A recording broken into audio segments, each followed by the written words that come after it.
യുഎസും ഇറാനും തമ്മിലുള്ള സൈനിക സംഘർഷങ്ങൾക്കിടയിൽ പശ്ചിമേഷ്യൻ രാഷ്ട്രങ്ങളിൽ പുതിയ വഴിത്തിരിവ്. അന്താരാഷ്ട്ര വ്യാപാര പാതയായ ഹോർമൂസ് കടലിടുക്കിൽ ചരക്കു കപ്പലുകൾക്ക് നേരെയുണ്ടായ ആക്രമണം തങ്ങളുടെ ഭാഗത്തുനിന്നുണ്ടായ പിഴവാണെന്ന് ഇറാൻ ഭരണകൂടം അമേരിക്കയെ രഹസ്യമായി അറിയിച്ചതായി റിപ്പോർട്ടുകൾ പുറത്തുവന്നു. യുഎസ് മാധ്യമമായ CBS ആണ് ഈ നിർണായക വിവരം പുറത്തുവിട്ടത്.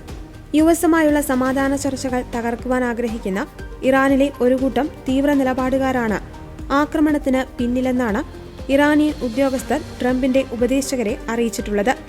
ഞങ്ങൾക്ക് തെറ്റുപറ്റി, സമാധാന ചർച്ചകൾ തുടരാം എന്ന സന്ദേശമാണ് ഇറാൻ കൈമാറിയത്. വെടിനിർത്തൽ കരാർ ലംഘിച്ച പശ്ചാത്തലത്തിൽ ഈ തെറ്റ് ഇറാൻ പരസ്യമായി സമ്മതിക്കണമെന്നാണ് US പ്രസിഡന്റ് ഡൊണാൾഡ് ട്രംപിന്റെയും വൈറ്റ് ഹൌസിന്റെയും കർശന നിലപാട്.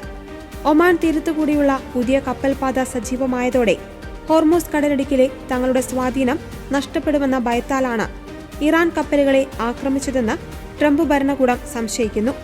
വെടിനിർത്തൽ അവസാനിച്ചതായി ട്രംപ് പ്രഖ്യാപിച്ചിരുന്നെങ്കിലും നയതന്ത്ര ചർച്ചകൾ തുടരുവാൻ തന്നെയാണ് ഇരു രാജ്യങ്ങളുടെയും തീരുമാനം. ഇതിന്റെ ഭാഗമായി ശനിയാഴ്ച ഒമാനിൽ വെച്ച് ഇരുവിഭാഗവും തമ്മിൽ കൂടിക്കാഴ്ച നടത്തും. ഹോർമൂസ് കടലിടുക്ക് അന്താരാഷ്ട്ര കപ്പൽ ഗതാഗതത്തിനായി പൂർണ്ണമായും തുറന്നു നൽകുമെന്നും മുൻപത്തെ പോലെ തന്നെ സമാധാനപരമായ പാത ഒരുക്കുമെന്നും ഇറാൻ ഈ യോഗത്തിനു ശേഷം പരസ്യമായി പ്രഖ്യാപിക്കുമെന്നാണ് US പ്രതീക്ഷിക്കുന്നത്. കരാറിലെത്തുവാൻ ട്രംപ് പരിമിതമായ സമയം മാത്രമേ നൽകിയിട്ടുള്ളൂ.